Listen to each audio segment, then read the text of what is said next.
Right जी, welcome back once again. और break से पहले मैंने आपको बताया था हमारे साथ होंगे एक अदद गेस्ट जिनसे हम बात करेंगे इनफैक्ट कमोडिटीज़ के हवाले से। तो आज जो हमारे साथ गेस्ट मौजूद हैं वो मिस्टर मोहम्मद अली रफ़ीक़ुज़्ज़मा खान, जो कि हैं head of commodities desk from foundation securities. अस्सलाम वालेकुम and welcome to the show. Thank you. Right, सबसे पहले बात करते हैं आज इकोनॉमिक कैलेंडर में हम देखते हैं जो डेटा आज हमारे पास आ रहा है उस पर हम बात करेंगे उसका क्या इफेक्ट हो सकता है और डेटा है क्या बेसिकली है और क्या इसकी डिस्क्रिप्शन होती है। सबसे पहले फेडरल रिजर्व चेयरमैन जो है बैन बर्नैन की, इनकी आज एक स्पीच है और ये क्या स्पीच है अलीस के हवाले से बताइएगा। बेसिकली बैन बिनान के जो फेड है उनके चेयरमैन हैं, तो बेसिकली इस स्पीच के दो हिस्से होते हैं जिसमें वो अपनी एक रिटन स्पीच प्रिपेयर करते हैं जिसमें वो अपने इकोनॉमिक एक्टिविटी जो उन्होंने लास्ट टाइम मेजर्स लिए होते हैं उसके ऊपर वो डिफाइन कर रहे होते हैं कि उनकी किस तरह से इकोनॉमिक पॉलिसी बेहतर रही, क्योंकि लास्ट टाइम जो उन्होंने टेक ओवर किया था बेसिकली बुश एडमिनिस्ट्रेशन जब ओबामा एडमिनिस्ट्रेशन के पास गई थी तो इकोनॉमी काफ़ी उस टाइम में मेल्ट डाउन हो गई थी। तो उस टाइम पे उन्होंने काफ़ी करेक्टिव मेजर्स लिए थे, तो उस मेजर्स के अगेंस्ट जो आहिस्ता आहिस्ता करते करते अब जो उसका रिटर्न्स हैं वो अब उसके आना शुरू हो गए। तो वो बेसिकली फर्स्ट स्टेज के अंदर तो रिटन स्पीच होगी, सेकंड स्टेज के अंदर उनके लाइव क्वेश्चंस होंगे जिसमें वो डिफाइन करेंगे कि बेसिकली क्या क्या चीज़ें किस किस जगह इम्पैक्ट किया। जो सबसे ज़्यादा मेजर इसके अंदर जो इंपॉर्टेंट चीज़ थी वो इंटरेस्ट रेट था कि उन्होंने बहुत लो कर दिया था, 0.25% पे ले गए थे, जो एक बैंक्स के लिए इतना फिजिबल नहीं था मगर इकोनॉमिकल ग्रोथ के लिए बहुत बेहतर सिनेरियो उसने दिया है। राइट, इट्स मीन कि जो सेकंड सेशन होगा वो अनस्क्रिप्टेड होगा जिसमें लाइव सवालात होंगे। तो इसका इम्पैक्ट क्या होता है अगर ये एक्सपेक्टेड से इनफैक्ट एक्सपेक्टेशन से काफ़ी अच्छी हो गई तो उसका क्या करेंसी पे इम्पैक्ट पड़ता है और इस हवाले से बताइएगा। देखें, ये डेटा एक ख़ास डेटा है जिसमें कि स्पीच ऑन दी लाइव चल रही होती है। इसके अंदर ये होता है कि during this speech market up and down move होना शुरू हो जाती है। इसमें अगर आप उनमें मॉनेटरी पॉलिसी बात करना शुरू, अगर वो ग्रोथ शो कर रहे हैं या इकोनॉमिक ईजिंग की बात कर रहे हैं या लिक्विडेशन प्रोवाइड करने की बात कर रहे हैं, अगर वो लिक्विडेशन प्रोवाइड नहीं कर रहे हैं मार्केट के अंदर और डॉलर को स्ट्रॉन्ग शो कर रहे हैं, डेफिनेटली जो बाकी इसके अगेंस्ट डॉलर के अगेंस्ट आपकी कमोडिटीज़ या करेंसीज हैं वहाँ पर उनका डॉलर स्ट्रॉन्ग होना शुरू हो गया या करेंसीज या कमोडिटीज़ डाउनफॉल उस टाइम पे लेना शुरू हो जाती हैं। अच्छा, ठीक है। सेकंड डेटा जो है हाउसिंग डेटा, उस हवाले से बताइएगा जो रेजिडेंशियल बिल्डिंग के हवाले से आता है। कुछ ये क्या डेटा है और इस पर क्या इम्पैक्ट पड़ता है, कहाँ कहाँ पड़ता है। Basically US housing data basically economy की ग्रोथ शो कर रहा होता है कि बेसिकली आपके नए बिल्डिंग परमिट्स से कितने मिल रहे हैं, क्योंकि अगर बिल्डिंग परमिट्स मिल रहे हैं दैट मीन्स कि बेसिकली बेरोज़गारी के अंदर कमी आ रही है यूएस के अंदर। उसके अलावा बेसिकली स्टील और आयरन उसके अलावा जो उसके रिलेटेड जितनी भी इंडस्ट्रीज़ हैं वो भी ग्रो कर रही हैं। तो ओवरऑल इसका इम्पैक्ट ये होता है अगर हाउसिंग डेटा इंक्रीज़ कर रहा है दैट मीन्स इकोनॉमी ग्रो कर रही है इसके अंदर। ओके, ठीक है। चलिए, दो डेटा हैं जिसपे हमने आज आपसे बात की है इकोनॉमिक कैलेंडर में। वेल, अब आते हैं प्रोडक्ट्स की जानिब। सबसे पहले गोल्ड पे हम आते हैं। बहुत सारे हमारे जो देखने वाले हैं वो ये जानना चाहते हैं जो गोल्ड है उसके मेजर ड्राइवर्स क्या हैं। देखिए, गोल्ड जो मेजर ड्राइवर्स हैं, देखिए पाकिस्तान में हमारे पास गोल्ड इतना प्रोड्यूस नहीं हो सकता होता है कि बेसिकली हम उसकी प्राइस ड्राइव कर सकें, तो इंटरनेशनल मार्केट से लेना होता है, प्राइस लेनी होती है। तो इंटरनेशनल मार्केट में जिसमें कोड होता है यूएसडी के अंदर कोड होता है, उसके जो फंडामेंटल्स हैं उसमें देख रहा होता है। गोल्ड जब भी ऊपर जाता है it's not a good sign for economy, क्योंकि बेसिकली डिफाइन कर रहा होता है कि मॉनेटरी पॉलिसी के अंदर यह फेयर है कि बेसिकली आपकी पॉलिसी इतनी अच्छी साबित होगी कि नहीं होगी। अगर वो पॉलिसी के अंदर प्रॉब्लम्स हैं या फिर अगर इंटरेस्ट रेट नीचे गिर रहा है, ठीक है, क्या वो इंटरेस्ट रेट इन्फ्लेशन कवर कर रहा है नहीं कर रहा है, ये तमाम फैक्टर्स हैं जो कि आपके गोल्ड को ड्राइव कर रहा होता है। देन अगेन जो इसका सप्लाई एंड डिमांड का सिनेरियो है, सप्लाई एंड डिमांड अगर इसकी बेसिकली 2000 के बाद से गोल्ड की जो सप्लाई है वो थोड़ी सी रिड्यूस होना शुरू हुई है, इसलिए कि जितना भी आसानी से हम लोग गोल्ड प्रोड्यूस हो सकता था वो ऑलरेडी कर चुके हैं। Now they have to dig deeper कि बेसिकली उसके अंदर कॉस्टिंग भी इंक्रीज़ हो रही है और टाइम भी ज़्यादा कंज्यूम होता है, तो उस वजह से गोल्ड की प्राइस देन कंजम्पशन किस किस ममालिक में हो रही है, तमाम फैक्टर्स हैं जो कि ड्राइव कर रहे होते हैं गोल्ड की प्राइस। चलें, ठीक है, ये आपने मुझे इनफैक्ट बताएं। अच्छा, कुछ जो न्यूज़ आ रही हैं गोल्ड के हवाले से इंटरनेशनली उस पर बात करते हैं। इससे पहले इंडिया पे हम बात करते हैं। इंडिया के हवाले से अभी आपने आया था कल या परसों के जो इनकी इम्पोर्ट ड्यूटी है उस पर डबल कर दिया 2 से उन्होंने 4%, तो उस पर कुछ बताइएगा इसका जो इम्पैक्ट है वो क्या होगा। देखिए, जब भी इंपोर्ट ड्यूटी इंक्रीज़ की जाती है बेसिकली होता है डिस्करेज करने के लिए इंपोर्ट्स को। देखें, gold is a bad economic asset है, इसमें ये अच्छा शो नहीं हो रहा था कि बेसिकली अगर गोल्ड, क्योंकि बेसिकली गोल्ड ना डिविडेंड्स है ना उसमें बोनस कुछ भी नहीं होता, गोल्ड जस्ट प्रिजर्व कर रहा होता है कि बेसिकली वेल्थ को।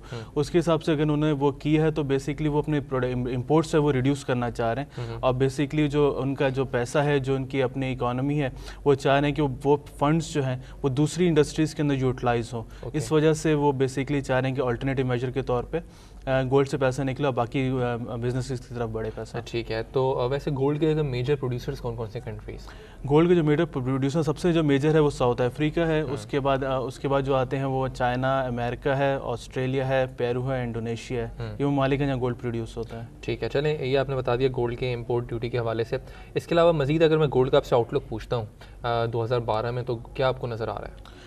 गोल्ड अगर हम देखें at the end of the day basically gold हमेशा जो है हमें ऊपर की साइड पे नज़र आता है कि basically it has to grow, ठीक है, बट टेम्प्रेरी डाउनफॉल लेता ज़रूर है कि इट्स अ कमोडिटी जहाँ पर अगर आपने ज़्यादा मेजरली बाइंग कर ली है या फिर तो आर्टिफिशियल ट्रस्ट इसके अंदर क्रिएट हो गया, मगर कुछ अरसे के लिए तो ठीक है, मगर बाद में इसको गोल्ड का आउटलुक ये है कि इस यूज मतलब 2012 में एक्सपेक्ट करें कि 2000 तो टच करना, ये इनिशियल 1900 तो टच करना चाहिए इसको। अच्छा, ठीक है। अभी जो पिछले दिनों हमने देखा था कि गोल्ड में तकरीबन $100 की डिप आई थी एक, और उसके बाद मजीद हमने देखा गोल्ड ने थोड़ा इंप्रूव किया, अभी फिर दोबारा 1640 पे गोल्ड चला गया। तो क्या प्रॉफिट टेकिंग थी या कोई फेयर था ये जो प्राइस इतने नीचे आए थे? देखें जी, फर्स्ट ऑफ ऑल हमने जिस तरह से बात कर रहे थे बेसिकली गोल्ड बेसिक प्राइसिंग हो रही थी वो यूएसडी के अंदर हो रही होती है। यूएसडी के अंदर जब प्राइसिंग हो रही होती है तो उस करेंसी के अपने भी इम्पैक्ट होते हैं, साथ में अगर हम ग्रीक सिनेरियो पे देखते हैं जो बेसिकली डॉलर को आपको बेहतर कर रहा है, उसको आउटलुक बेहतर कर रहा है। ग्रीक के अंदर जो डिफ़ॉल्ट सिनेरियोज हैं वो बेसिकली इनडायरेक्टली आपको गोल्ड को अफेक्ट कर रहे हैं, क्योंकि वो यूएसडी को स्ट्रॉन्ग कर रहे हैं और देन अगेन वीक कर रहे हैं गोल्ड को। तो बेसिकली एक ट्रस्ट लेवल जो क्रिएट हुआ है डॉलर के अंदर, क्योंकि अभी लास्ट टाइम जो आपकी पेन बिनानकी की स्पीच थी उन्होंने काफ़ी बेहतर आउटलुक्स शो किए हैं कि बेसिकली ये चीज़ें आहिस्ता आहिस्ता बेहतर होनी शुरू हुई।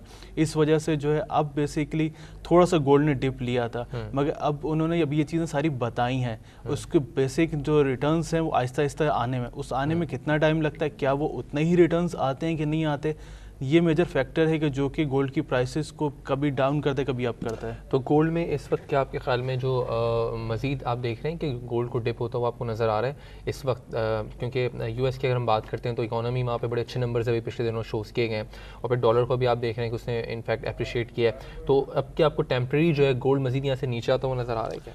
गोल्ड टेम्प्रेरी यस नीचे आता हुआ नज़र आ रहा है, मुझे 1600 इनिशियली टच करता हुआ लग रहा है। अच्छा। मगर स्ट्रेट 1600 टच करता हुआ स्विंग्स में टच करेगा, मगर करना चाहिए इसको 1600, क्योंकि अगर एक दफ़ा गोल्ड नीचे डिप्स लेकर ऊपर जाता है तो इससे गोल्ड के लिए बेहतर होता है कि बेसिकली जितने भी अपने शॉर्ट टर्म्स जो उसकी करेक्शंस है वो अपनी लेता हुआ ग्रो कर रहा होता है गोल्ड। ठीक है, तो इस सूरत में क्या करना चाहिए हमारे वो इन्वेस्टर जो कि शॉर्ट टर्म इन्वेस्टमेंट करना चाहते हैं, डे टू डे ट्रेडिंग करना चाहते हैं, उनके लिए फिर मार्केट की कैसी है?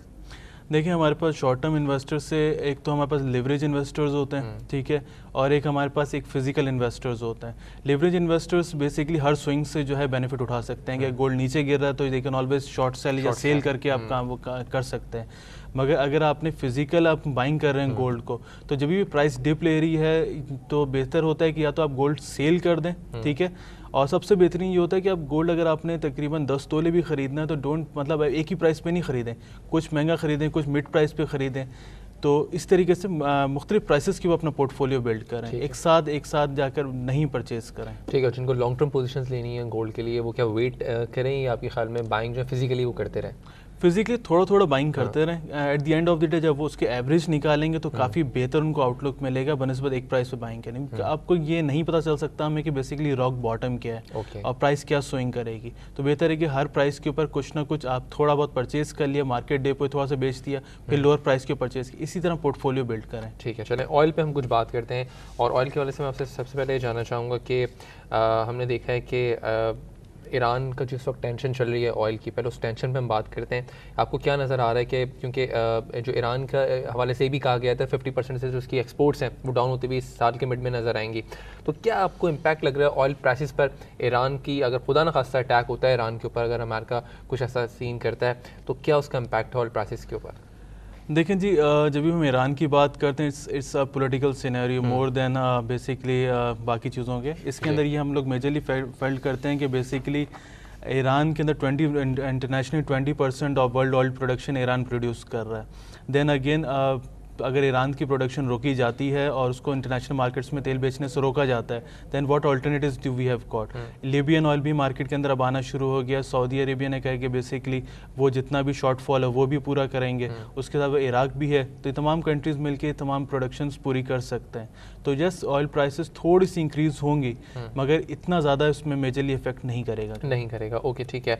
मैं जानना चाह रहा हूँ कि ऑयल के हवाले से मज़ीद ये चीज़ है कि सऊदी अरब ने भी इनफैक्ट कहा है कि जी अपनी प्राइस जो है वो स्टेबलाइज रखेगा, और जिसकी वजह से हमने देखा कि इसकी वजह से थोड़ी सी प्राइस में जो है वो ऑयल प्राइसेस में आज कमी जो है वो देखने को मिली है। फिर प्लस साथ साथ ये भी है कि जो सऊदी अरब है उसने इनफैक्ट कहा है जी वो जो है एक्सपोर्ट के लिए उसने एक नंबर जो जनवरी में उसके अभी आए हैं वो भी काफ़ी अच्छे आए, और उससे पहले नवंबर में भी हमने देखे थे काफ़ी अच्छे उनके इनफैक्ट प्रोडक्शंस के नंबर आए थे। तो इन तमाम चीज़ों को देखते हुए आपको क्या लग रहा है ऑयल के हवाले से? देखिए, oil basically production, demand and supply तो अपनी जगह पे है मौजूद के सऊदी अरबिया का दैट्स अगर मैं सिर्फ सऊदी अरबिया की बात करूँ, that's is going to be a regional base के बेसिकली सिर्फ सऊदी अरबिया की बात करनी। मगर इंटरनेशनल सिनेरियो के अंदर अगर ऑयल को अल्टरनेटिव्स मिल रहे हैं और अल्टरनेटिव सिनेरियो के अंदर ऑयल की प्रोडक्शन अफेक्ट नहीं हो रही, ठीक है, तो फिर ऑयल इतना ऊपर नहीं जा सकता करंटली। रिसेंटली ऑयल थोड़ा सा ऊपर इसलिए वजह से गया था क्योंकि जो अमेरिकन इकोनॉमी है उसने रिवाइव किया था, और उसमें एक थोड़ा सा हमारे पास ये एलिमेंट आता है कि जब भी आपकी इंटरनेशनल मार्केट रिवाइव करती है, ठीक है, तो उसमें ये होता है कि बेसिकली ऑयल कुछ थोड़ा सा ज़्यादा कंज्यूम करेगी।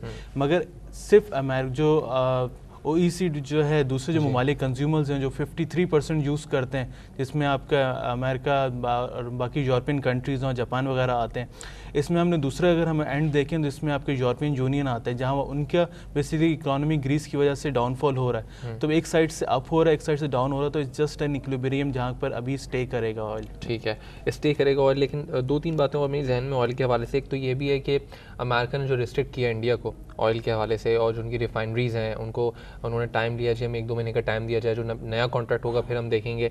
तो आपके ख्याल में इंडिया के पास ऑल्टरनेटिव होंगे फिर, अगर ईरान के ऊपर वहाँ पे उसके पाबंदी लगती है, ऑयल वहाँ से नहीं लेती उनकी रिफाइनरीज, तो फिर क्या उसके पास ऑल्टरनेटिव है इंडिया के पास?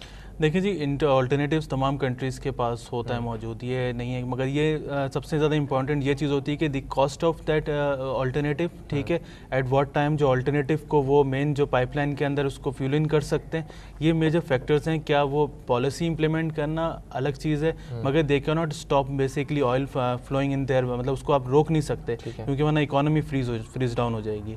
तो उसके ऑल्टरनेटिव में कितना टाइम लगता है ये एक अलग क्वेश्चन है, मगर हाँ कुछ टाइम के बाद अगर वो चाहें तो वो अल्टरनेटिव मेजर्स ले सकते हैं। ठीक है, और साथ साथ ऑयल की आप क्या प्राइसेस की रेंज देख रहे हैं तमाम टेंशंस में जो इस वक्त ईरान की हैं? आपको क्या रेंज जो है इस वक्त ऑयल शॉर्ट टर्म में आपको कहाँ पे किस रेंज में ट्रेड होता हुआ नज़र आ रहा है? देखिए, शॉर्ट टर्म में बेसिकली रिसेंटली अभी हमारे पास ये सर्दियां गुजरी थी, तो शॉर्ट टर्म में oil should have increase around 120, मगर क्योंकि बेसिकली जितने भी डेवलप कंट्रीज थे उन्होंने ये किया था कि जितना अपना रिजर्व था, क्योंकि उनके पास 3 साल का रिजर्व होता है, वो उन्होंने अपना रिजर्व यूज़ किया था, जिसकी वजह से ऑयल प्राइसेस इंक्रीज नहीं हुई थी। अब अगर इस टेंशंस को लिया जाए तो ऑयल प्राइसेस माइट हिट जो है 110-112 तक हिट कर सकती है, मगर इससे ज़्यादा करंट सिनेरियो में नहीं, क्योंकि अगर ऑयल प्राइसेस इंक्रीज होती है उसका जो मेजर इफेक्ट पड़ता है वो सिर्फ एक मुल्क के अंदर नहीं पड़ता, वो तमाम कंट्रीज़ के ऊपर पड़ता है। यानी कि आपके बिजनेसेस हैं उसकी कॉस्ट ऑफ जो रनिंग है वो इंक्रीज़ हो जाएगी, तो इस तरह से वाइबिलिटी और वर्किंग वो सारी चीज़ें ख़त्म हो जाती हैं। ठीक है, तो अच्छा एक मैं आर्टिकल ये पढ़ रहा था, इसमें कहा गया था कि जो ऑयल प्राइसेस हैं, इनफैक्ट जो ऑयल है उसकी अवेलेबिलिटी जो है वो जाहिर सी बात है कम होती रहेगी। ईरान के अगर एक्सपोर्ट्स जो हैं वो अगर आधी हो जाएंगी, उसके बाद फिर आपको पता है कि जब प्रोडक्शन के ऑयल जो है वो भी हर ईयरली उसमें इजाफा हो रहा है, 20% से ऑयल की कंजम्पशन जो है वो भी चाहिए होगी, तो फिर ऑयल की अवेलेबिलिटी जो है वो कम होती हुई नज़र आएगी। तो आपके ख्याल में उसमें कहा गया था कि जो लीबिया का क्राइसिस था उसके उस वक्त भी इतनी इनफैक्ट जो ऑयल की अवेलेबिलिटी थी वो इतनी कम नहीं थी जितनी अब हो जाएगी, जिसकी वजह से जो ऑयल प्राइसेस हैं 150 से क्रॉस कर सकती हैं। आप इस बात से एग्री करेंगे क्या? देखें जी, ऑयल बेसिकली जितना भी ऑयल वर्ल्ड में निकलता है बेसिकली इट्स रिजर्व है, ठीक है। इसमें बेसिकली आप हम लोग ऑयल उसके हम बेसिकली अगर हम यूएस की बात करें तो they already taking alternative measures. तो खाली अब जो नई जो कार्स आ रही हैं इनकी वो हाईली फ्यूल एफिशिएंट्स कार आ रही हैं, तो इस तरीके से इसके ऑल्टरनेटिव मेजर्स तो लेने होंगे कि बेसिकली ऑयल नहीं तो कुछ और बेसिक फ्यूल जो है आप यूज़ कर सकें। ठीक है, मगर यस 150 क्रॉस कर सकता है जब ऑयल डिप्लीट करे, मगर on the longer run deplete compete कर सकते हैं, not at the current scenario. ठीक है, और सिल्वर के वाले से हम थोड़ी सी बात कर लेते हैं। गोल्ड की बात हुई और ऑयल की बात हुई, सिल्वर को हमारे गेस्ट उनका ये कहना है कि सिल्वर जो है वो गरीबों का गोल्ड है। तो आप इनफैक्ट इस गोल्ड के वाले से हम बात करते हैं, गरीबों का इसका मतलब मेरा भी गोल्ड हुआ फिर तो आप सिल्वर के वाले से बताइएगा कि क्या इसके मतलब गोल्ड का फॉलोअर होता है या इसके फंडामेंटल जो हैं वो डिफ़र करते हैं, क्या है? देखिए सिल्वर एक जो है इंडस्ट्रियल यूज मेटल है, गोल्ड इतना इंडस्ट्रियल यूज मेटल नहीं है, ठीक है। ज़्यादा ज्वेलरी के अंदर यूज़ हुआ, देन अगेन वो स्क्रैप में रिफाइन होकर वापस आपकी इंडस्ट्री के अंदर यूज़ हो गया। सिल्वर की बेसिकली डायनेमिक्स अलग हैं first of all. Secondly silver की प्राइस जो है बहुत कम है, अराउंड $32-33 जो है वो है, जबकि गोल्ड की प्राइस 1600s में चले 1650 के अराउंड चल रही है। तो उसके अंदर मैनिपुलेशन फैक्टर बहुत ज़्यादा है कि बेसिकली आप उसको आसानी से मैनिपुलेट करके अप एंड डाउन लेके जा सकते हैं। मगर जो बेसिक कंजम्पशन है सिल्वर की, एक तो फर्स्ट ऑफ ऑल सिल्वर की मार्केट बहुत छोटी है, ठीक है। तो उसमें आप ये नहीं कह सकते कि वो गोल्ड को कम्पीट करेगा, गोल्ड को वो कम्पीट नहीं कर सकता, ठीक है। या ऑल्टरनेटिव के तौर पे आप उसको भी इस्तेमाल नहीं कर सकते। जो मेन जो उसकी कंजम्पशन है वो आपके फोटोग्राफी के अंदर यूज़ हो रही होती हैं, या फिर आपके हेल्थ इक्विपमेंट्स के अंदर यूज़ हो रही होती है, या फिर इस तरह की आपकी चीज़ों के अंदर यूज़ हो रहा होता है। मेजर मतलब उसका इतना वो आप फॉलो नहीं कर सकते गोल्ड का। ठीक है, तो आपको क्या लग रहा है सिल्वर का जो आउटलुक है 2012 में, आपको क्या नज़र आ रहा है? सिल्वर बेसिकली इसी तरह स्पेकुलेट करते हो ज़्यादा से ज़्यादा $50 तक चला जाएगा। अच्छा, ठीक मैक्सिमम। ठीक है, और जो बहुत सारे इन्वेस्टर्स होते हैं सिल्वर में, क्योंकि ये है कि वॉलेटिलिटी बहुत ज़्यादा होती है, तो वो इस रिस्क से बचने के लिए क्या करें? अगर वो इन्वेस्ट भी करना चाह रहे हैं और उनको पता है कि वॉलेटिलिटी भी है, तो क्या किस तरह से इन्वेस्टमेंट होनी चाहिए सिल्वर में, किस तरह पोजीशंस लें, क्या स्ट्रेटजी हो? देखिए जी, सिल्वर गोल्ड या किसी भी प्रोडक्ट में आप पोजीशन लेते हैं तो फर्स्ट डिपेंड करता है कि आप पोजीशन ले रहे हैं, आप लेवरेज पोजीशन ले रहे हैं या फिजिकल पोजीशन ले रहे हैं। यस, अगर लेवरेज पोजीशन ले रहे हैं then you have to be careful कि आप स्टॉप लॉसेस यूज़ करें, उसको उसके बगैर आप नहीं मूव करेंगे। सिल्वर का सबसे बड़ा जो हम लोग जब ट्रेडिंग कर रहे होते हैं, हम देख रहे होते हैं, अगर आप उसको देख ही रहे हैं तो उसमें उसके आपके रेट्स आपके देखते देखते चेंज हो जाते हैं, जबकि गोल्ड में ऐसा नहीं होता, गोल्ड में नहीं ऐसा होता, क्रूड ऑयल के अंदर ऐसा नहीं होता। तो बेहतर ये है कि जो भी आप प्रोडक्ट ट्रेड करें उसके अंदर स्टॉप लॉसेस साथ में लगाएं। At the time of buying या सेलिंग कुछ भी कर रहे हैं तो यू शुड नो कि किस प्राइस पे आपको एग्जिट करना है, नो मैटर व्हाट। अगर आप वो कर सकते हैं तो देन आपका पोर्टफोलियो आराम से मैनेज हो जाएगा। अगर आप वो नहीं करते तो then you are always prone to risk कि कुछ भी हो सकता है। ठीक है, अब आखिर में बात मैं आपसे ये करना चाहूँगा पीमैक्स के हवाले से, पाकिस्तान मर्केंटाइल एक्सचेंज। हम ये देख रहे हैं कि वर्सेस अनरेगुलेटेड बिजनेस है कॉम्पिटिशन, और अनरेगुलेटेड बिजनेस जो है उसमें बहुत सारे इन्वेस्टर्स जा रहे हो तो उनको पता नहीं है जिनके पीमैक्स में ट्रेडिंग करने के क्या उनको फ़ायदे हैं, क्या उनकी इन्वेस्टमेंट सेफ़ है या नहीं है, जो कि अनरेगुलेटेड बिजनेस में उनकी इन्वेस्टमेंट सेफ नहीं है। तो क्या उनको बेनिफिट है पीमैक्स में ट्रेड करने के लिए जो कि उनको अनरेगुलेटेड में नहीं है? देखिए जी, पाकिस्तान का फर्स्ट रेगुलेटेड कमोडिटी एक्सचेंज है पाकिस्तान मर्केंटाइल एक्सचेंज। देन इसके अंदर सबसे जो अच्छा फीचर ये है इसके अंदर कि इसके अंदर जो अकाउंट है वो सेंट्रली मॉनिटर्ड है, ठीक है, बाय द एक्सचेंज। इसके अंदर अगर आपने अकाउंट खोलवाना है तो बेसिकली ब्रोकर जो है वो बेसिकली फैसिलिटेशन प्रोवाइड कर रहा होता है, और बाकी तमाम के फंड्स और अकाउंट तो बाकी एक्सचेंज के अंदर खुलते हैं। तो अगर एक नॉर्मल बिजनेस से अगर आप इसको आप कंपेयर करते हैं कि नॉर्मल अगर मार्केट में किसी के साथ काम कर रहा है तो बेसिकली एक ट्रस्ट डेफिसिट का एक बहुत बड़ा क्वेश्चन अराइज होता है कि बेसिकली क्या जब आपने प्रॉफिट किया तो क्या दूसरी पार्टी क्या आपको पे करेगी कि नहीं करेगी, ठीक है। तो वो चीज़ यहाँ एलिमिनेट हो जाती है कि बेसिस तो ये एक बहुत बेहतरीन मतलब इंफ्रास्ट्रक्चर है कि अगर आपने सेफली काम करना है। खुदा खास्ता अनरेगुलेटेड में अगर ब्रोकर डिफ़ॉल्ट भी कर जाए तो जो इन्वेस्टर्स की इन्वेस्टमेंट तो वहाँ चली जाती है, जबकि यहाँ पे ऐसा नहीं है, यहाँ पे आपकी इन्वेस्टमेंट एक्सचेंज के पास है। आपकी इन्वेस्टमेंट आपका ब्रोकर की इन्वेस्टमेंट दो मुख्तलिफ चीज़ें हैं। यहाँ पर हर क्लाइंट का एक अलग अकाउंट होता है, सेपरेट होता है ब्रोकर के अकाउंट से, तो हर चीज़ जो है ना डीम्यूचुअलाइज है, ठीक है। तो हर चीज़ अलग अलग है, तो उसमें ये मसला नहीं है कि बेसिकली ब्रोकर डिफॉल्ट करता है या नहीं करता है। अनरेगुलेटेड में बात कर रहा हूँ, अनरेगुलेटेड में तो ये हो सकता है ना रिस्क पर आपकी इन्वेस्टमेंट चली गई, सेफ नहीं हुई। देखिए अनरेगुलेटेड में हमेशा ही प्रॉब्लम्स रहते हैं, कुछ ना कुछ मसले हमेशा ही रहते हैं, क्योंकि बेसिकली उसके सेंट्रल पार्टी मॉनिटर नहीं कर रही होती, ठीक है, फर्स्ट ऑफ ऑल। सेकेंडली उसके अंदर जो प्रैक्टिसेस होती हैं कि बेसिकली आपने मार्जिन नहीं दिया हुआ, उसके बगैर आप काम कर रहे हैं भरोसे के ऊपर, तो वो बेसिकली अगर जो बंदा काम कर रहा है वो अगर वहाँ पे वो भी लोग भी लेवरेज उठा रहे होते हैं, जबकि यहाँ पर ऐसा नहीं, जो रूल्स एंड रेगुलेशन वो सबके लिए सेम है। तो उससे बेहतर ये होता है कि बायर और सेलर दोनों के दोनों सेफ रहते हैं। ठीक है अली, मुझे ये बताइएगा कि कौन सी ऐसी प्रोडक्ट्स हैं आपके ख्याल में जो आनी चाहिए पाकिस्तान मर्केंटाइल एक्सचेंज में? जैसे कि कहा जा रहा था कि गोल्ड की फिजिकल डिलीवरी भी है और सिल्वर की भी आने वाली है फिजिकल डिलीवरी, तो आपके ख्याल में ऐसी कौन सी प्रोडक्ट्स हैं जो आनी चाहिए कि जिसकी वजह से इन्वेस्टर्स जो हैं वो और यहाँ पे आना चाहेंगे? फिर दो मेजर जो इसके अंदर प्रोडक्ट्स अभी हम लोग एक्सपेक्ट कर रहे थे वो करेंसीज था कि करेंसीज कुछ अरसे से अभी हम एक्सपेक्टेड था मगर अभी तक वो नहीं आई। अगर करेंसीज ही आ जाती हैं तो इसके वॉल्यूम्स हमारे बहुत ज़्यादा बेहतर हो जाएंगे इसके अंदर। करेंसीज आने से ठीक है। और अभी तक आपने किस तरह से ग्रोथ जो है वो आपने देखी है 2007 से, इनफैक्ट बीच में नाम भी इसका चेंज हुआ, ग्रोथ किस तरह से आपने अभी तक देखी है इसकी? इनिशियली जब हमने फर्स्ट जब हम लोगों ने ट्रेड करना स्टार्ट किया था दैट वाज कि बेसिकली सौदा नहीं हो रहा होता था, ठीक है। That was very frustrating initially कि बेसिकली के मार्केट में रेट्स अवेलेबल नहीं होते थे, ठीक है। देन आहिस्ता आहिस्ता करते करते इसके अंदर अब माशाल्लाह ये है कि बेसिकली 21 आवर्स की मार्केट ऑन होती है। आप जिस टाइम में बैठना चाहें उस टाइम में आपको रेट्स भी अवेलेबल होते हैं, वो इंटरनेशनल मार्केट के साथ सिंक्रोनाइज भी होते हैं, ठीक है।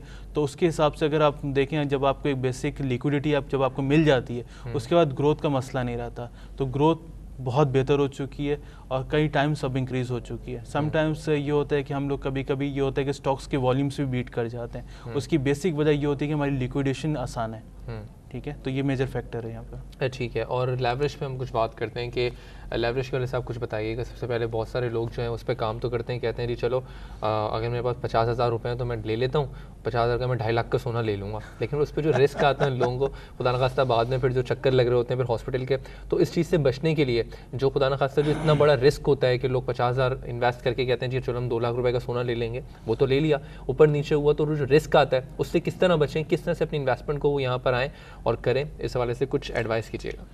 देखिए जी, जब आप बेसिकली 50,000 में बेसिकली 2 लाख का 25,000 में 4.5 लाख का आप गोल्ड परचेज कर रहे होते हैं, ठीक है, एक्सचेंज के अंदर। मगर आपको you should know your limitations कि बेसिकली जो भी प्रॉन्स एंड कॉन्स या प्रॉफिट एंड लॉस जो भी आएगा वो बेसिकली आपके 21 मल्टीपल्स ही आएगा उसके अंदर, ठीक है। तो उसके हिसाब से अगर हमें ये बेसिकली अपने आप को डिसिप्लिन करना होता है कि बेसिकली अगर हम ट्रेडिंग कर रहे हैं तो ट्रेडिंग का हमें बेसिकली देखना होता है कि बेसिकली हमने एग्जिट कहाँ करना है। अगर हम अपने एग्जिट कंट्रोल कर सकते हैं तो हमें प्रॉफिटेबिलिटी आसान रहेगी। हमारा सबसे ज़्यादा जो हम लोग को मेजर प्रॉब्लम फेस कर रहे होते हैं ऑन द डेस्क वो ये होती है कि क्लाइंट्स जो हैं प्रॉफिट के अंदर तो लिमिट्स लगा देते हैं, लॉस को वो खुला छोड़ देते हैं कि बेसिकली जो है ना कोई मसला नहीं, कोई मसला नहीं, कोई मसला नहीं है। मैं एक एडवाइस करता हूँ कि भाई अपना लॉस बांधें, प्रॉफिट को खुला छोड़ें, ठीक है। तो उसमें ये होगा कि ज़्यादा से ज़्यादा अगर आप 10 दफ़ा अगर आपने अटैम्प्ट किया तो कम से कम 7 अगर फेलियर है, 3 अटैम्प्ट्स आपकी ऐसी होंगी आपको सब चीज़ें रिकवर कर जाएंगी। Right, thank you so much Mohammad Ali, आप हमारे साथ मौजूद रहे और काफ़ी आपने इनफैक्ट मालूमाती बातें की हमारे व्यूवर्स का। Thank you so very much. Thank you sir. Right जी, ये थे mister Mohammad Ali Rafiquzzaman, head of commodities desk from foundation Securities. और इनसे हमने आज एक दफ़ा फिर कोशिश की है कि हमारे जो गेस्ट हैं उनसे हम उनके व्यूज़ लें कमोडिटीज़ के हवाले से, जो इंटरनेशनल न्यूज़ है उस हवाले से। अगर आप अपना फीडबैक भेजना चाहते हैं इस प्रोग्राम के लिए तो हमारा ईमेल एड्रेस नोट कर लें। हमारा ईमेल एड्रेस आपकी स्क्रीन पर भी आ रहा होगा, feedback@businessplusTV.pk। I repeat, feedback@businessplusTV.pk। Danish Abbasi को दें इजाज़त, कल इंशाल्लाह फिर सुबह 11:15 बजे मिलेंगे। टेक केयर एंड अल्लाह हाफिज़।